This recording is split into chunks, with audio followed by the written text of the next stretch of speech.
میں پچھلے 2 سال سے اپنی ویڈیوز کے ذریعے ماں باپ کو یہ سمجھانے کی کوشش کر رہا ہوں کہ موبائل کتنا خطرناک ہے ان کے بچوں کے لیے. آج میں ابھی کسی اسکول میں موجود نہیں ہوں, یہ ایک تھیراپی سینٹر ہے جس کو نعمان صاحب ہیڈ کر رہے ہیں. السلام علیکم ڈاکٹر صاحب. جی وعلیکم السلام. ڈاکٹر صاحب, کس طرح کے بچے آپ یہاں پہ دیکھتے ہیں زیادہ؟ جی موسٹلی بچے ہم دیکھتے ہیں جو کہ neurodevelopmental and behaviour disorder کے ساتھ آتے ہیں, یعنی ان بچوں میں یا اسپیچ ڈیلے ہو سکتی ہے, یا ان بچوں میں سوشلائزیشن کا پرابلم ہو سکتا ہے, یا کچھ بڑے بچے ہو جائیں تو اسکول پرفارمنس کا یعنی پڑھائی کا مسئلہ ہو سکتا ہے ان بچوں میں. اس کے علاوہ کچھ بچے ہیں جو کہ فزیکل ویکنیس یعنی سی پی یا مسلس کی جو کمزوری ہے اس کے ساتھ ہمارے پاس. مسلس کی کمزوری بھی ہو جاتی ہے؟ یس. اچھا, تو یہ اس میں سے کتنی چیزیں موبائل یا ٹی وی اسکرین سے ٹریگرڈ ہوتی ہیں؟ کتنی چیزیں؟ پہلے 5 میں نے جو ڈائگنوسس یا جو پرابلم بتائے ہیں وہ میجورٹی اسکرین سے ہی ٹریگر ہوتے ہیں. آٹزم ٹریگر ہوتا ہے اسکرین سے؟ آٹزم اسپیشلی اسکرین سے ٹریگر ہوتا ہے, کیونکہ یہ تو آپ کو پتہ ہے دس از ناؤ اے پینڈیمک. پوری دنیا میں آٹزم اس طرح پھیل رہا ہے جس طرح بریسٹ کینسر پھیل رہا ہے. یہ ٹریگر ہوتا ہے. اسپیچ ڈیلیٹ بچے بہت زیادہ آ رہے ہیں.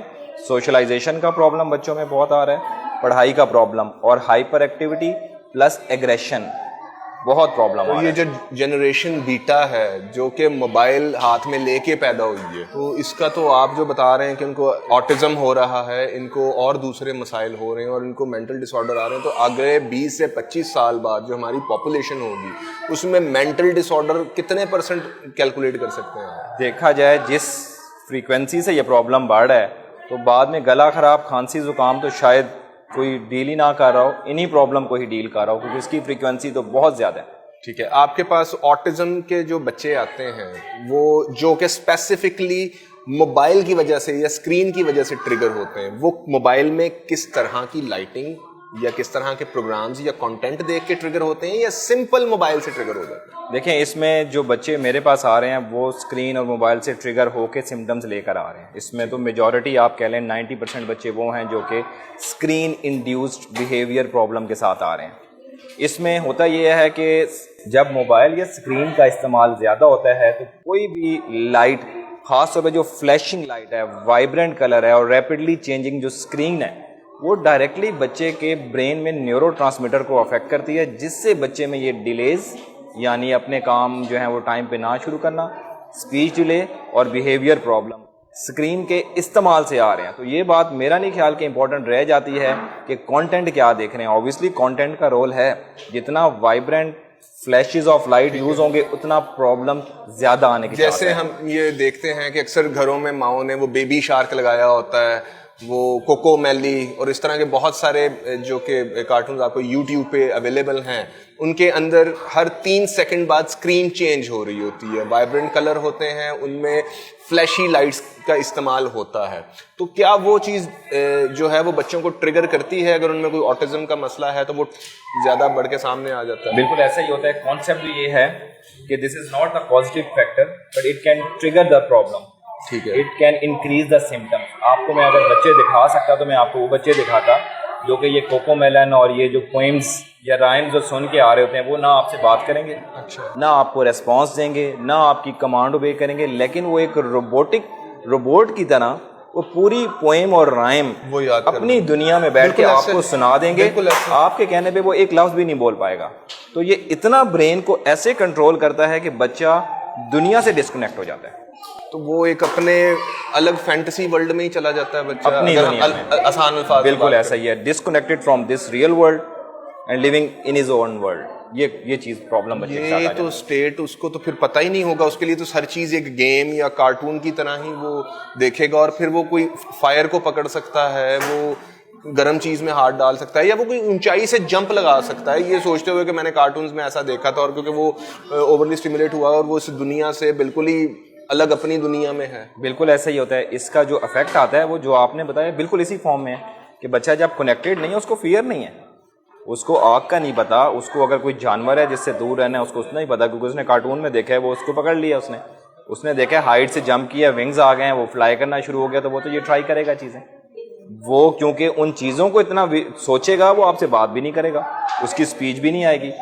وہ کمیونیکیٹ بھی نہیں کرے گا. تو یہ جو بچے جو ہیں وہ بولتے نہیں ہیں بڑی دیر میں. ایک تو ہمارے معاشرے میں یہ بڑا عام طور پہ سمجھا جاتا ہے جی یہ فلاں کا جو باپ تھا نا یہ بھی 4-5 سال بعد بولا تھا تو یہ بھی 4-5 سال بعد بولے گا, تو ہم اس چیز کو نارمل سمجھتے ہیں.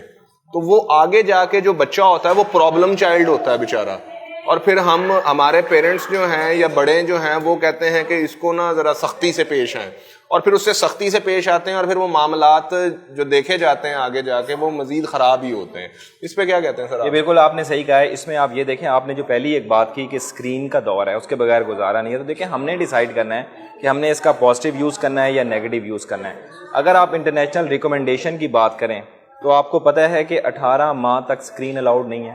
آپ بچے کو اسکرین نہیں دے سکتے, 1.5 سال تک اسکرین دکھانی ہی نہیں, چاہے وہ ٹی وی ہے, چاہے ٹی وی ہے. اسکرین کا مطلب ہے LCD, گاڑی کی LCD, آپ کا موبائل, آپ کی کوئی بھی ایسی چیز جس پہ اسکرین پلے ہو رہی ہے وہ آپ کی اسکرین ہے. وہ آپ سوائے ویڈیو چیٹ کے, اگر کسی کی فیملی پیرنٹس باہر ہیں کوئی, اس کے علاوہ اسکرین 0 پر ڈے. یعنی کہ بچے کو اسکرین پہ صرف آپ نے بہت مجبوری میں وہی چیز دکھانی ہے جو وہ ان ریئل لائف بھی کمیونیکیٹ کرتا ہے. بالکل جیسے وہ انکل ہیں اس کے یا فادر باہر گئے ہیں اس بچے کے, تو وہ اپنے فادر کو دیکھ رہا ہے اور وہ آبویسلی ریئلٹی میں بھی اپنے فادر کو دیکھ رہا ہے. بالکل. اور 18 ماہ سے 5 سال کی عمر تک کے بچے کو آپ کو ووئنگ کر سکتے ہیں, کہ یعنی بچہ ساتھ بیٹھا ہو, موبائل آپ کے پاس ہو, آپ انٹریکٹ کر کے اس کو سکھا رہے ہوں, اور وہ بھی not more then 1 our per day. اس سے زیادہ نہیں. تو یہ جو ہم بچوں کو موبائل دے کے کہتے ہیں کہ میں ذرا ابھی ایک کام کر کے آیا ہوں, یہ موبائل رکھ لو اور کھیلتے رہو. سر یہ میجورٹی میں پرابلم کی وجہ ہی یہی ہے کہ اپنی بزی لائف کی وجہ سے بچے کو انگیج کرنے کے لیے موبائل پکڑا دیا جاتا ہے. یہاں پہ میں ایک اور پوائنٹ بھی ایڈ کر دوں کہ میجورٹی مدرز یہ کہتی ہیں ڈاکٹر یہ کھانا نہیں کھاتا موبائل کے بغیر. True, that is true. تو میں ان سے یہ پوچھتا ہوں کہ جس دور میں موبائل نہیں تھا تو اس دور میں بچے کیا کرتے تھے, یا آج آپ کسی ایک ایسے آئی لینڈ پہ چلے جائیں انٹرنیٹ موبائل نہ ہو تو کیا آپ کا بچہ کھانا نہیں کھائے گا؟ بھوک لگنا از اے نیچرل تھنگ جس کے لیے آپ کو کسی چیز کی ضرورت نہیں ہے, بچے نے کھانا ہے. تو اگر آپ بچے کو انگیج کریں گے موبائل کی دنیا میں تو وہ ریئل ورلڈ سے ڈسکنیکٹڈ رہے گا. اور یہ میں بتا دوں, والدین کہتے ہیں ڈاکٹر اس نے کچھ نہ کچھ تو اسکرین سے سیکھ لیا, ویسے تو کچھ نہیں سیکھا. تو وہ اس کی روبوٹک لرننگ ہے, وہ آپ کے کہنے پہ بولے گا نہیں, آپ کے کہنے پہ وہ پرفارم نہیں کرے گا, اور ریئل ورلڈ پہ اس کو اپلائی نہیں کر سکے گا, تو وہ یوز لیس ہے. تو یہ ون وے کمیونیکیشن کی وجہ سے وہ بول بھی نہیں پاتا. ظاہر بات ہے ون وے کمیونیکیشن ہے نا, وہ دیکھ ہی رہا ہے, ایسا ہی ہے, وہ خود اس میں انٹریکشن نہیں ہے بچے کا. 100% ایسے ہی ہے, وہ ون وے ہے, وہ کمیونیکیٹ نہیں کرے گا. ہاں ون وے کمیونیکیشن ہے, تو اس وجہ سے اس کو پرابلم ہوگی. اور بچے کے ساتھ ہمیشہ 2 وے کمیونیکیشن. اور آپ نے ایک اور بات بھی درمیان میں ایڈ کر دی کہ یہ چیزیں پہلے اگنور ہو رہی تھی, والدین کو پتہ نہیں چلتا تھا, وہ اس کو مار مار کے سیدھا کرنے کی کوشش کرتے تھے کہ یہ بولنا شروع کر دے گا یا پڑھنا شروع کر دے گا یا کسی اور بالکل کسی اور کام پہ لگ جائے گا. یہ بالکل ایسا نہیں ہے. اگر اس کے انتظار میں بیٹھے رہیں, ایک سکرین دیا غلط کام, پھر اس کو ایکسیپٹ نہ کیا دوسرا غلط کام, پھر اس کو مار کے ٹھیک کرنے کی کوشش کی تیسرا غلط کام. تو یہ 3 غلطیاں جو ماں باپ اپنے بچوں کے ساتھ کر رہے ہیں, یہ انتہائی ظلم والی بات ہے بچے پہ بھی اور اپنی ذات کے اوپر بھی. ظاہری بات ہے آپ کی اولاد ہے. بالکل ایسا ہی ہے. تو ڈاکٹر صاحب میری آڈینس کو ذرا یہ بتائیں, کچھ ایسے سمٹمز بتائیں, جیسے کہ چھوٹا بچہ ہے 1 سال کا, اس میں کیا ایسے سمٹمز ہوں گے کہ وہ کسی نہ کسی سائیکولوجیکل ڈس آرڈر کی طرف وہ جا رہا ہے بچہ, کیا وہ پیٹرن ہے, اور کیا وہ اپنے بچے میں یہ چیزیں دیکھیں کہ وہ ان کو آئیڈینٹیفائی ہو جائے کہ ہم نے بچے کی تھیراپی کروانی ہے, یا ایٹ لیسٹ ہم نے ایک دفعہ بچے کو ڈاکٹر کو چیک کروانا ہے اور اس چیز کے اسپیشلسٹ کو چیک کروانا ہے. بالکل. اس میں بتاتا چلوں جو ایک ہے انٹرنیشنل ریکمنڈیشن, جب آپ کا بچہ 9 مہینوں کا ہو, اس میں کوئی سمٹم ہو یا نہ ہو, اس کو ڈاکٹر کو لازمی neuro developmental and behavioural paediatrician کو لازمی دکھائیں. یہ پوری دنیا میں ہر بچہ 9 ماہ کی عمر میں, 18 ماہ کی عمر میں, 24 ماہ اور 30 ماہ کی عمر میں ڈاکٹر کے پاس لازمی وزٹ ہوتا ہے. اس میں بہت سارے بچوں کے پرابلم آئیڈینٹیفائی ہوتے ہیں, کیونکہ اس ایج پہ آئیڈینٹیفائی ہو گیا تو ٹھیک ہونے کے چانسز ہیں. اگر یہ وقت گزر گیا تو بہتری کے چانسز کم ہو جاتے ہیں. نمبر 2, ہمیں پرابلم کو پتہ ہونے سے پہلے ضروری ہے کہ نارمل چیز کیا ہے. ایک بچہ 1 سال کی عمر میں ماما بابا بولتا ہے, اگر 18 ماہ کی عمر میں وہ ماما بابا نہیں مل رہا تو یہ ایک ریڈ فلیگ ہے. ٹھیک ہے. ایک بچہ آپ نام لیتے ہیں, وہ 8-10 ماہ کے درمیان آپ ریسپانس ٹو نیم دے گا. اگر وہ بچہ 12-15 ماہ کی عمر میں ریسپانس ٹو نیم نہیں دے رہا یا کسی چیز پہ ایسے کر کے پوائنٹ نہیں کر رہا تو اس کا مطلب ہے وہ آپ سے کنیکٹڈ نہیں ہے. ساتھ اس میں اسپیچ نہیں ہے تو یہ اسٹریٹ اوے آٹزم کی طرف فیچرز چلے جاتے ہیں. اس کے علاوہ واکنگ کے ڈیلیڈ مائل سٹون ہے, وہ ڈائریکٹ اسکرین سے ریلیٹڈ نہیں ہے, لیکن وہ بھی اگر بچہ 18 ماہ تک چلنا شروع نہیں کرتا تو وہ بھی ایک ریڈ فلیگ ہے. ایسی صورت میں ڈاکٹر کو لازمی دکھانا چاہیے.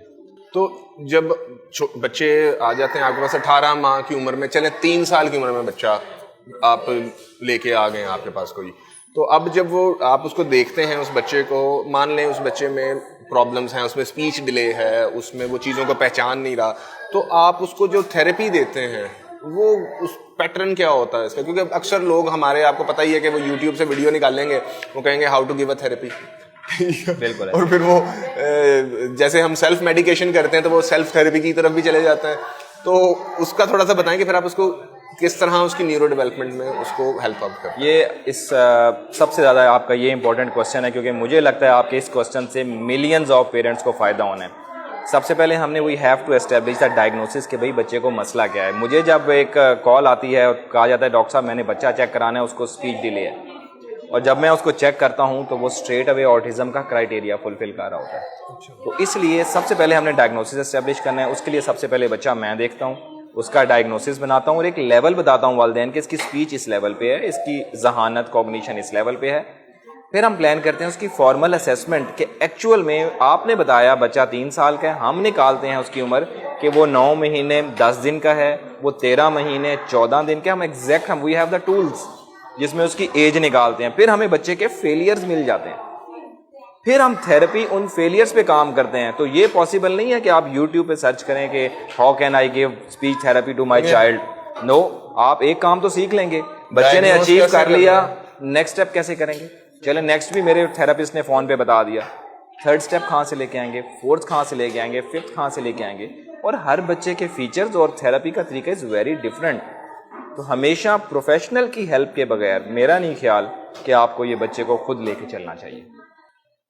تو ڈاکٹر صاحب ایک چھوٹی سی بات یہ ہے کہ ہمارے بہت سارے جاننے والے یا میرے بھی اپنے رشتہ داروں میں بھی ایسے بچے ہیں جن کو موبائل دے دیا جاتا ہے اور وہ سارا دن موبائل پہ لگے رہتے ہیں, اور اس کی وجہ سے ہمیں لگتا ہے کہ شاید ان میں اسپیچ ڈیلے ہے, ہمیں لگتا ہے کہ شاید ان کو کوئی بات نہیں موبائل میں ہی لگا رہتا ہے نا اس لیے تنگ نہیں کرتا. تو جو بچہ تنگ کرتا ہے, جو بچہ کھیلتا ہے, جو بچہ رسپونڈ کرتا ہے, جو بچہ سوال کرتا ہے, ہمارے جو ہم لوگ ہیں ہم اس سے اکتا جاتے ہیں. تو میرے خیال سے یہ بلیسنگ ہے کہ ہمارا بچہ اگر پراپر رسپانس کر رہا ہے یا چیزیں وہ کر رہا ہے تو وہ اس کا مطلب مینٹلی ہیلدی ہے, نارمل ہے, بجائے کہ وہ بچہ ون وے کمیونیکیشن میں چلا جائے اور وہ بچہ اس دنیا سے کٹ کے ایک الگ ہی اپنی دنیا کے اندر ہو اور پھر اس کی اپنی زندگی اس کے لیے مشکلات کا باعث ہو. تو ڈاکٹر صاحب مجھے ایک چھوٹی سی آپ یہ بات کلیئر کر دیں کہ جو پیرنٹس اپنے بچے میں, یا تھوڑے بچے بڑے ہو جاتے ہیں 6-7 سال کے ہوتے ہیں, اسکول میں جاتا ہے بچہ, اب اسکول میں جاتا ہے بچہ تو اس کو سم ٹائمز وہ باقی سارے کاموں میں تیز ہوتا ہے مگر اس کو ریڈنگ نہیں ہو رہی ہوتی, اس سے لکھا نہیں جاتا, کبھی کبھی وہ صحیح لکھ لیتا ہے, کبھی کبھی وہ اڑ جاتا ہے. تو وہاں پہ اس کو پڑتی ہے کٹ دبا کے کہ تو جان کے کرتا ہے, اور اکثر وہ بچے جان کے نہیں کر رہے ہوتے, ان کے کنٹرول میں نہیں ہوتا. اس چیز کو آئی تھنک ڈسلیکسیا کہتے ہیں. تو یہ ڈسلیکسیا جو ہے کیا یہ اسکرین سے یا اس طرح کی چیزوں سے ٹریگر ہو سکتا ہے؟ جی بالکل. جب ہم بات کرتے ہیں ڈسلیکسیا کی تو اس کی کازز پہ جاتے ہیں کہ یہ ہوا کیوں. اس میں ایک کاز ڈیلیڈ لینگویج ڈیولپمنٹ بھی ہے, یعنی جس کو اسپیچ ڈیلے کہتے ہیں, وہ ایک کاز ہے ڈسلیکسیا کی. تو اس لیے, اور ڈیلیڈ لینگویج ڈیولپمنٹ ہم نے ابھی ڈسکس کیا ہے کہ وہ اسکرین کے ساتھ ڈائریکٹلی ریلیٹڈ ہے. تو بالکل آپ کے بچہ وہ جو early part of the life میں اسکرین زیادہ یوز کرے گا اس میں ڈسلیکسیا کا پرابلم آتا ہے, اور یہ اتنا کامن ہے. اب مجھے آپ نے یہ کوشچن کیا, مجھے لگ رہا ہے کہ آپ کا کوئی قریبی ایکسپیرینس ہوا ہے, تو آپ ایکسپیرینس ہوا ہوگا آپ کا. تو یہ کیونکہ اب کیا ہوتا ہے, اگین وہی والی بات ہے, انڈائگنوزڈ بچہ مار کھاتا رہے گا, ماں علیحدہ مارے گی, والد علیحدہ مارے گا, ٹیچر سے علیحدہ, اسکور اچھا نہیں ہوئے گا, اسکول سے نکال کے کسی کام پہ لگا دیں گے, وہ تعلیم سے رہ جائے گا. پرابلم آئیڈینٹیفائی نہیں کیا, تھیراپی بچے کو نہیں دی, ایجوکیشن سے بچہ فارغ ہو گیا, گھر کے کام کرائیں گے, ایسا آؤٹ کلاس کام کرے گا, لوگ کہیں گے ڈاکٹر صاحب ذہین تو بڑا ہے, بس پڑھائی نہیں کرتا, وہ کرتا نہیں, اسے ہو نہیں رہی. کیونکہ اس کا ایک میڈیکل ایشو ہے اور اس کو ہم لرننگ ڈس آرڈر کہتے ہیں, جس کو آپ نے بڑا اس کا پراپر نام لیا ڈسلیکسیا. وہ ریڈنگ میں بھی ہو سکتا ہے, پڑھنے میں, رائٹنگ میں بھی ہو سکتا ہے, سن میں تو وہ بالکل آؤٹ کلاس. آپ دیکھ کے تو اس کو بتا ہی نہیں سکتے کس کو کوئی ایشو, وہ سن کے سب کچھ سیکھ سکتا ہے, سن کے سیکھ لے گا, پرفارم کر لے گا. لیکن تو ڈاکٹر صاحب یہاں پہ تھراپی میں نارملی جو کہ آٹزم جو ہے اٹس امبریلا ٹرم, بہت بڑا اسپیکٹرم ہے اس کا. تھوڑا سا بھی ہو تو وہ کہتے ہیں نہیں جی ہم نے تو آٹزم کا دیکھا تھا پیشنٹ, وہ تو یوں تھا یا ویسے تھا, تو اس سے کمپیریزن نہیں ہے, بڑا اسپیکٹرم ہے اس کا. بالکل. تو تھوڑا بہت بھی مسئلہ اس کو ہو سکتا ہے, جیسے ڈسلیکسیا ہے, مائلڈ ڈسلیکسیا بھی ہو سکتا ہے. بالکل. تو اس چیز کو پراپر بچے کو ڈائگنوز کروانا چاہیے, لے کے آنا چاہیے. تو کتنا کا فرق پڑ جاتا ہے اس کو زندگی میں؟ اچھا, اس میں تھراپی لینے سے کتنا فرق پڑ جاتا ہے؟ اس پہ اگین کچھ فیکٹرز ہیں, اس پہ ڈیپینڈ کرتا ہے. پہلی بات یہ کس ایج پہ آیا ہے, جو ہم بات پہلے کر رہے تھے, جلدی لے آئیں گے ریزلٹس بہتر ہوں گے. نمبر 2 ڈیپینڈ کرتا ہے اسکرین کا ایکسپوجر کتنا تھا اس کا ارلی پارٹ آف لائف میں, کتنا برین اس ٹائم گرو کیا ہے. نمبر 3 یہ ہے کہ ڈائگنوسس پہ لیول کیا آیا ہے. مائلڈ ٹو ماڈریٹ کا بہت اچھا ریسپانس ہے. سیویئر کے ریسپانس میں یہ ہوتا ہے کہ ہم بچے کی کوالٹی آف لائف کو بہتر کرتے ہیں, اس کو چیزیں سکھاتے ہیں. یعنی مائلڈ ٹو ماڈریٹ بچے 10 to 20% دنیا میں ایسے آٹزم کی اگر ہم بات کرتے ہیں تو وہ ڈائگنوسس سے they grow out of the diagnosis. ان کو ہم پھر آٹسٹک لیبل نہیں کرتے. ان میں کچھ نہ کچھ فیچر ضرور رہ سکتے ہیں لیکن وہ ڈائگنوسٹک کرائٹیریا فلفل نہیں کریں گے. یعنی میڈیکلی ہم اس کو یہ نہیں کہہ سکتے یہ بچہ آٹسٹک ہے. جو سویئر کیسز ہیں وہ 2 وجہ سے ہوتے ہیں, یا تھراپی نہیں لی ہوتی یا لیٹ لی ہوتی ہے, یا اسکرین کا ایکسپوجر بہت زیادہ ہے. تو سویئر میں ہم سمٹمس کو بہت زیادہ امپروو کر سکتے ہیں لیکن ہم ڈائگنوسس سے آؤٹ نہیں کر سکتے. لیکن اوور آل ڈیولپمنٹل ڈس آرڈرس کے بارے میں یہی کہا جاتا ہے کہ دیکھیں کوئی انسان پرفیکٹ نہیں ہے, ہر ایک میں کوئی نہ کوئی فالٹ یا فلا ہے. تو تھراپی کے ساتھ ہم نے بچے کی چیزیں امپروو کرنی ہے, کیونکہ اپیرنٹلی یہ بچہ نارمل ہے, خود آئے گا, خود بھاگ رہا ہوگا, کھیل رہا ہوگا, ایک سوشلی ڈسکنیکٹڈ ہے. تو ہم نے اس کا کنیکشن بہتر کرنا ہے. پتہ اس کو سارا ہے, وہ ایکسپریس نہیں کر پا رہا, ہم نے اس کو سکھانا ہے. تو بیسیکلی ہم اس کی چیزوں کو امپروومنٹ کی سائڈ پہ لے کے آتے ہیں. اتنا امپروو کرنا ہے کہ شارٹ ٹرم ٹارگیٹ اسکول ہے کہ نارمل اسکول میں جائے, لانگ ٹرم ٹارگیٹ انڈیپینڈنٹ زندگی ہے, یعنی کسی پہ ڈیپینڈنٹ نہ ہو. والدین یہ نہ کہیں میرے بعد میرا بچہ کون سنبھالے گا. سر ایک پرابلم یہ بھی دیکھنے میں آتی ہے کہ کچھ بچے ہائپر ایکٹیو ہوتے ہیں, مطلب بالکل ہی وہ کریزی ہوتے ہیں, ہر چیز اٹھاڑ, وہ بھی کوئی مسئلہ ہوتا ہے بچوں کو؟ بالکل ایسا ہی ہے. اب اس میں بھی وہ اس کو ہم بیسیکلی جو آپ بات کریں وہ ADHD ہے, اٹینشن ڈیفیسٹ ہائپر ایکٹیو ڈس آرڈر. ٹھیک ہے. تو ویسے ایک بڑا ڈفرینٹ اور ڈائگنوسس ہے ویری کامن, لیکن انڈر ڈائگنوز کوئی پک نہیں کرتا, کوئی بھی پک نہیں کرتا. وہ کہتے ہیں جی یہ تو میرا تو بچہ بہت ایکٹیو ہے, واہ بھائی واہ, مگر بیسیکلی اس کو ایشو ہوتا ہے. لیکن پرابلم پاکستان میں نے یہ دیکھا ہے کہ آٹزم کا بچہ کیونکہ وہ بھی ہائپر ایکٹیو ہوتا ہے, وہ بھی فوکس نہیں کر رہا ہوتا, اس کو ADHD بنا کے ٹریٹ کیا جاتا ہے. تو اب 2 نقصان ہوتے ہیں, ایک تو یہ wrong diagnosis, number 2 treatment he غلط ہو گئی. تو اگر ایسے سمٹمز ہیں تو پراپر چیک اپ کروائیں, خود سے لیبل نہ کریں. اور کوئی بھی ایسا سمٹم جو کہ آپ کو بینگ پیرنٹ سے بڑا اچھا آبزرور کوئی اور نہیں ہو سکتا, اگر آپ کو لگ رہا ہے آپ کا بچہ ضرورت سے زیادہ ہائپر ایکٹیو ہے تو آپ ڈیلے نہ کریں. ADHD کا ڈائگنوسس تھوڑا بڑی عمر کا ڈائگنوسس ہے. چھوٹا بچہ تو ویسے ہی ایکٹیو ہوتا ہے, آپ کے گھر میں چھوٹے بچے ہوں گے وہ ٹک کے نہیں بیٹھتے ہوں گے, کبھی ادھر بھاگ رہے ہیں, تو وہ نارمل ایج ہے, اس ایج پہ ہم ڈائگنوسس لیبل نہیں کریں گے, اس میں اس کو ڈائگنوز. جی ٹھیک ہے. تو ڈاکٹر صاحب کوئی اسپیشل میسج دینا چاہیں گے آپ پیرنٹس کو؟ اسپیشل میسج یہ ہے کہ اسکرین کا استعمال انٹرنیشنل ریکمنڈیشن پہ یعنی 18 مہینے تک 0 کر دیں. 18 مہینے سے 5 سال تک 1 آور کو ویئنگ یعنی بیٹھیں اور ساتھ دیکھیں اور یوزفل ایکیڈیمک پروگرام دکھائیں. 5 سال سے 12 یا 17 سال کی عمر تک انڈر سپرویژن دینا ہے, تب بھی یہ نہیں ہے کہ آپ ان کو الاؤ کر دیں. نمبر 2 اگر آپ کے بچے میں کوئی بھی ڈیلے آ رہا ہے, کوئی بھی ریڈ فلیگ آ رہا ہے جو ہم نے اس ساری گفتگو میں ڈسکس کیا ہے, تو پلیز اس کو لازمی چیک کرائیں. ڈاکٹر نے ڈائگنوسس پک کر کے آپ کو بتانا ہے, آپ خود ایزیوم کریں گے یا جو آپ نے بات کی ہے کہ اس کا والد بھی لیٹ بولا تھا یہ بھی بول پڑے گا, تو وقت گزر جائے گا, اور جب وقت گزر جاتا ہے پھر بہتری کا چانس بہت کم ہو جاتا ہے. تو یہ 2 میرے امپورٹنٹ میسج ہیں پیرنٹس کے لیے. ٹھیک ہے ڈاکٹر صاحب, بہت شکریہ آپ کے ٹائم کا. ناظرین اپنے بچوں کا خیال رکھیں, ان کی اگر یہ ایج گزر گئی تو دوبارہ یہ نیورو ڈیولپمنٹ والا معاملہ صحیح نہیں ہونا. تو جو ان کا یہ ٹائم ہے یہ اتنا قیمتی ہے جس کی کوئی حد نہیں ہے. اگر آپ کو کچھ بھی بیہیویئر بچے میں ڈفرینٹ لگتا ہے یا آپ کا بچہ اسپیچ ڈیلے میں ہے تو ایٹ لیسٹ اس کو ایک بار ڈاکٹر کے پاس چیک کرائیں. اور ہمارے لوگ یہ سمجھتے ہیں کہ ہم اگر کسی تھراپسٹ کے پاس آ جائیں گے, کسی سائیکالوجسٹ کے پاس آ جائیں گے, کسی سائیکیٹرسٹ کے پاس آ جائیں گے تو یہ کوئی دماغی مسئلہ ہے, کوئی پاگل ہیں ہم. نہیں, اس کی ضروری نہیں ہے. بہت ساری چیزیں ہو سکتی ہیں, بیہیویئر کی چیزیں ہو سکتی ہیں, ہمیں اپنا انداز چینج کرنے کا معاملہ ہو سکتا ہے. تو خدا را اپنے بچوں پر اور اپنے آپ پر رحم کھائیں. اسی کے ساتھ مہر ذیشان کو دیجیے گا اجازت. اپنا بہت خیال رکھیے گا. اللہ حافظ.